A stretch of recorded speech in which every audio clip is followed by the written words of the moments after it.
అంతిమ దైవ గ్రంథం ఖుర్ఆన్. 12వ సూరా యూసుఫ్.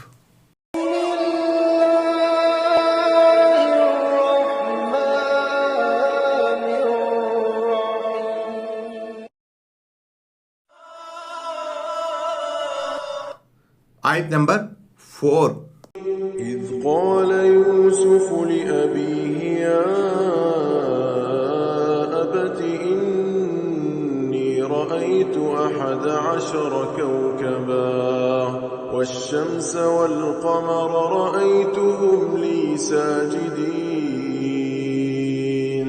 ఆయత్ నంబర్ 4. యూసుఫ్ అలైహిస్సలాం తన తండ్రితో, నాన్న, నేను కలగన్నాను. ఆ కలలో 11 నక్షత్రాలను, సూర్య చంద్రులను చూశాను. అవి నాకు సాష్టాంగ ప్రణామం చేస్తున్నట్లు కనిపించాయి అని చెప్పినప్పుడు, 4. ఓ ముహమ్మద్ సల్లల్లాహు అలైహి వసల్లం, నీ జాతి వారికి మక్కాలోని ఖురైష్లకు యూసుఫ్ అలైహిస్సలాం చరితమును వినిపించు. యూసుఫ్ అలైహిస్సలాం తండ్రి పేరు యాకూబ్ అలైహిస్సలాం. ఈ తండ్రి కొడుకులు దైవ ప్రవక్త హజరత్ ఇబ్రాహీం అలైహిస్సలాం సంతతికి చెందినవారు. హదీసు ద్వారా కూడా ఈ వంశవృక్షం వివరించబడింది.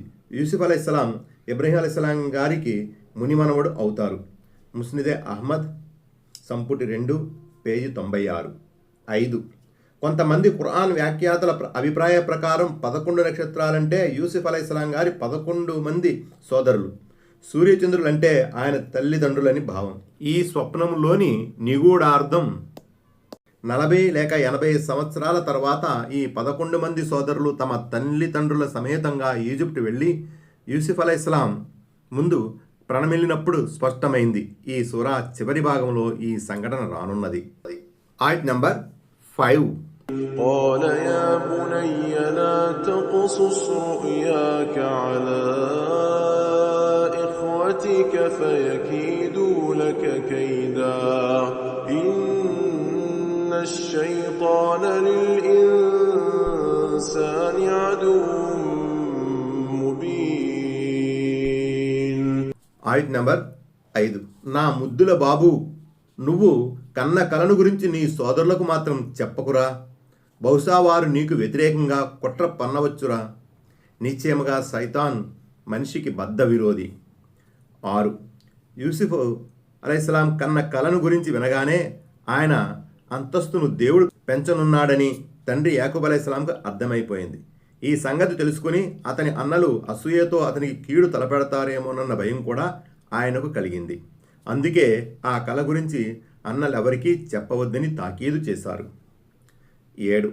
సోదరులు కీడెందుకు తలపెడతారో కూడా ఆయన వివరించారు. శైతాన్ ఎలాగూ మనిషికి బద్ధ విరోధి. వాడు ఎల్లవేళలా మనిషిని కవ్వించి పెడత్రోవ పట్టించి అసూయాద్వేషాలను రగుల్ కొల్పాలని చూస్తుంటాడు. యూసుఫ్ అలైహిస్సలాం సోదరుల గుండెల్లో అసూయాగ్ని రాజేసి వారి మధ్య కలతలు రేపడానికి శైతాన్కు ఇంతకన్నా మంచి అదును దొరకదు. చివరకు అతను చేసింది కూడా అదే. హజరత్ యాకూబ్ అలైహిస్సలాం గారి అనుమానం నిజమయ్యింది. ఆయత్ నంబర్ 6. وكذلك يجتبيك ربك ويعلمك من تأويل الأحاديث ويتم نعمته عليك وعلى آل يعقوب كما أتمها على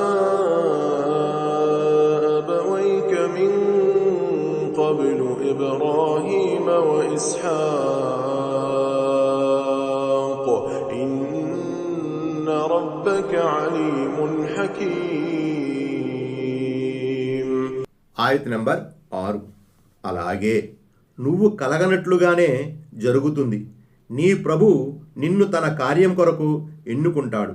నీకు విషయాల లోతును అందుకునే విద్యను లేక స్వప్నాల సారాంశాన్ని గ్రహించే జ్ఞానాన్ని కూడా నేర్పుతాడు. తన అనుగ్రహాన్ని నీపై పరిపూర్ణంగా గావిస్తాడు. యాకూబ్ అలైహిస్సలాం సంతానాన్ని కూడా అనుగ్రహిస్తాడు. ఆయన లోగడ నీ తాత ముత్తాతలైన ఇబ్రాహీం అలైహిస్సలాం, ఇస్హాక్ అలైహిస్సలాంకు తన అనుగ్రహాన్ని సంపూర్ణంగా ప్రసాదించినట్లు నిత్యముగా నీ ప్రభు మహాజ్ఞాని, గొప్ప వివేకవంతుడు అని అతని తండ్రి యాకూబ్ అలైహిస్సలాం ఉపదేశించాడు. 8. అత్యంత ఉన్నతమైన స్వప్నాన్ని చూపించడం కోసం అల్లాహ్ నిన్ను ఎన్నుకున్నట్లే తన మహాకార్యం కోసం నిన్ను నియమిస్తాడు. కలల నిగూఢార్థాన్ని విడమర్చి చెప్పే విద్యను నీకు నేర్పుతాడు. తావీలుల్ ఆ హదీస్ అంటే విషయాల లోతులకు చేరడం అని అసలు అర్థం. ఇక్కడ మాటల లోతులకు చేరడం అంటే కలల భావార్థాన్ని విశదీకరించడం అన్నమాట. 9 అనుగ్రహాన్ని పరిపూర్ణం గావించడం అంటే ప్రవక్త పదవిని వసగడం అని అర్థం, లేదా ఈజిప్ట్ రాజ్యంలో యూసుఫ్ అలైహిస్సలాంకు ప్రాప్తమైన అనుగ్రహాలు కావచ్చు. 10 అంటే యూసుఫ్ అలైహిస్సలాం సోదరులు వారి సంతానమన్నమాట. తరువాత వారు కూడా దైవానుగ్రహానికి అర్హులయ్యారు. ఆయత్ నంబర్ 7. لقد كان في يوسف وإخوته آيات للسائلين.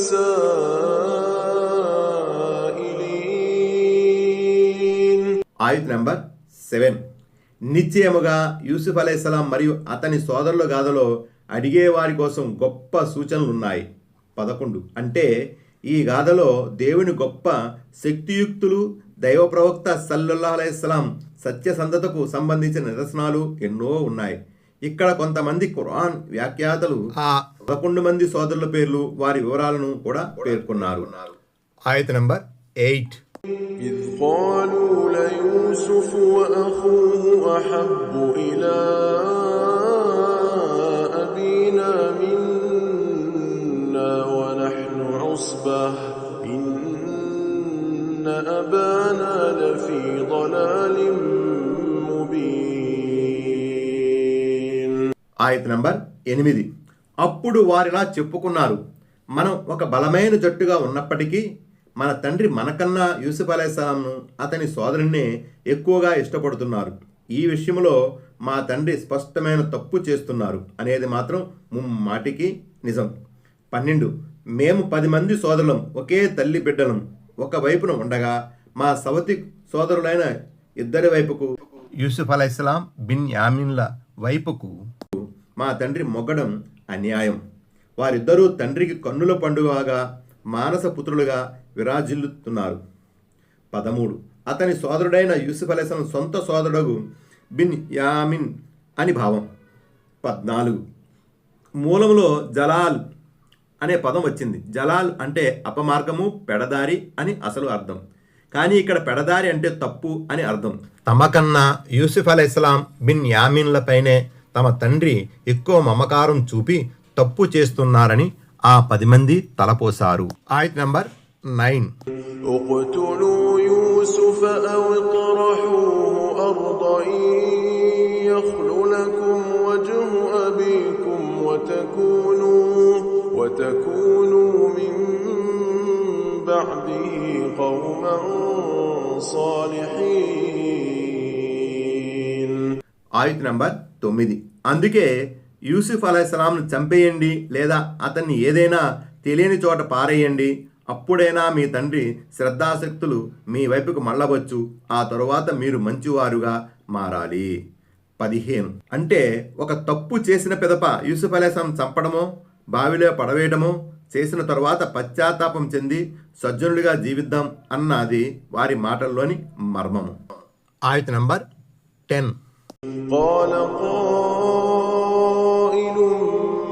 منهم لا تقتلوا يوسف وألقوه في غيابة الجب يلتقطه بعض السيارة إن كنتم فاعلين.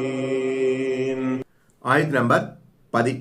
అప్పుడు వారిలో ఒకడు యూసుఫ్ అలైహిస్సలాం చంపకండి, ఒకవేళ ఏదైనా చేయాలి అనుకుంటే అతన్ని ఏదైనా లోతైన బావిలో పడవేయండి. వచ్చే పోయే బాటసాల బృందం ఏదైనా అతన్ని ఎత్తుకుపోతుంది అని అన్నాడు. 16 అరబీలో గయాబతిల్ జుబ్ అని ఉంది. జుబ్ అంటే అర్థం బావి, గయాబతున్ అంటే లోతుగా ఉండేది అని అర్థం. సాధారణంగా బావి అనేది లోతుగానే ఉంటుంది, అందులో పడిన వస్తువు కనిపించదు. కాకపోతే లోతైన బావి అనడంలో భావ ఆధిక్యత, సుప్రమెసీ ఉంది. 17 రాకపోకలు జరిపే బాటసారులు మంచినీరు తోడుకోవడానికి బావికి వచ్చినప్పుడు వారెలాగూ యూసుఫ్ అలైహిస్సలాం చూసి అతన్ని తమతో తీసుకువెళతారు. ఆ 10 మంది సోదరులు ఒకడు సోదర ప్రేమతో ఈ విధమైన సలహా ఇచ్చాడు. హత్య చేయడం కన్నా ఇలా బావిలో పడవేయడం కొంతలో కొంత మెరుగు అన్నది అతని ఉద్దేశం. అతను భయపడుతూనే ఈ సలహా ఇచ్చాడు. ఆ సమయంలో ఆ 10 మంది సోదరులు అసూయాగ్ని తీవ్రంగా రాజుకుని ఉంది. అందుకే అతను అంతగా కావాలనుకుంటే ఈ విధంగా చెయ్యండి అని చెప్పవలసి వచ్చింది. ఆ క్షణంలో అతను తన అభిప్రాయాన్ని తెగేసి చెప్పి ఉంటే బహుశా వారు అతని మాటను కూడా ఖాతరు చేసి ఉండేవారు కాదేమో. ఆయత్ నంబర్ 11. قالوا يا أبانا ما لك لا تأمنا على يوسف وإنا له لناصحون. ఆయత్ నంబర్ 11. వారంతా అన్నారు, నాన్నగారు తమరు యూసుఫ్ అలైహిస్సలాం విషయంలో మమ్మల్ని బొత్తిగా నమ్మరేమిటి? మేము అతని బాగోగులను కోరుకునేవారమే కదా. 18. దీన్ని బట్టి అర్థమయ్యేది ఏమిటంటే ఇంతకు ముందు కూడా యూసుఫ్ అలైహిస్సలాం సోదరులు యూసుఫ్ అలైహిస్సలాంను తమ వెంట పంపమని ప్రతిపాదించి ఉంటారు. ఆ ప్రతిపాదనను తండ్రి యాకూబ్ అలైహిస్సలాం తిరస్కరించి ఉంటారు. ఆయత్ నంబర్ 12. أرسله معنا غدا يرتع ويلعب وإنا له لحافظون. ఆయత్ నంబర్ 12. రేపు మీరతన్ని ఎలాగైనా సరే మాతో పంపండి. అక్కడ అతను బాగా తిని ఆడుకుంటాడు. అతన్ని కాపాడే బాధ్యత మాది కదా.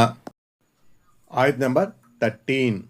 قال إني ليحزنني أن تذهبوا به وأخاف أن يأكله الذئب وأنتم عنه غافلون.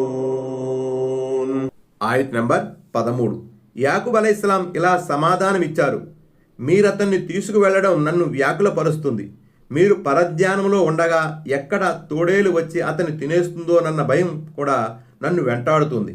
19. షైరుకు షికారుకు పోవాలని, ఆటలు ఆడుకోవాలని, బులబాటం తీర్చుకోవాలని మానవ నైజం వాంఛిస్తుంది. అందుకే వ్యర్థ వ్యసనాలకు దారి తీయని ఆటలపై, విహారయాత్రలపై ఇస్లాం ఆంక్షలు విధించలేదు. అందుకే హజరత్ యాకూబ్ అలైహిస్సలాం కూడా వారి క్రీడా వినోదాలపై అభ్యంతరం తెలుపలేదు. బహుశా మీరు మీ క్రీడా వినోదాల్లో మునిగి ఉన్నప్పుడు తోడేలు వచ్చి యూసుఫ్ అలైహిస్సలాంను భక్షిస్తుందేమోనని నాకు అనుమానంగా ఉందని ఆయన చెప్పారు. ఆ కాలంలో ఎడారి ప్రదేశాలలో తోడేళ్లు ఎక్కువగా ఉండేవి. ఆయత్ నంబర్ 14.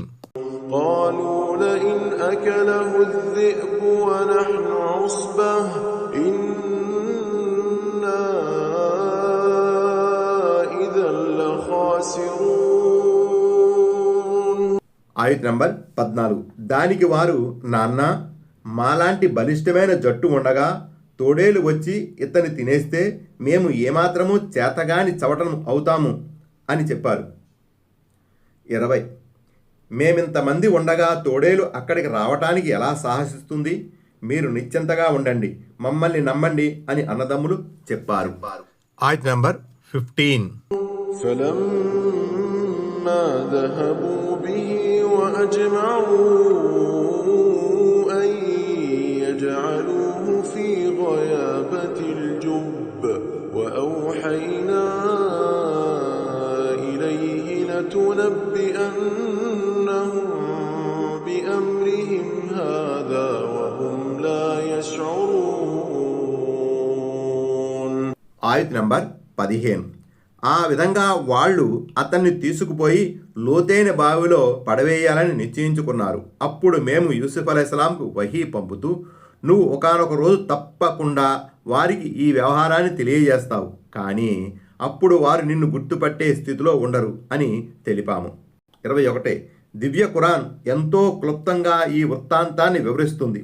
ముందుగా వేసుకున్న పథకం ప్రకారం వారు యూసుఫ్ అలైహిస్సలాంను బావిలో పడవేసినప్పుడు దేవుడు ఈ వహీ సందేశం పంపి, ఆందోళన చెందవలసిన పని లేదని, నిన్ను రక్షించడమే కాక ఉన్నత స్థానాలు కూడా చేరుస్తానని యూసుఫ్ అలైహిస్సలాంకు భరోసా ఇచ్చాడు.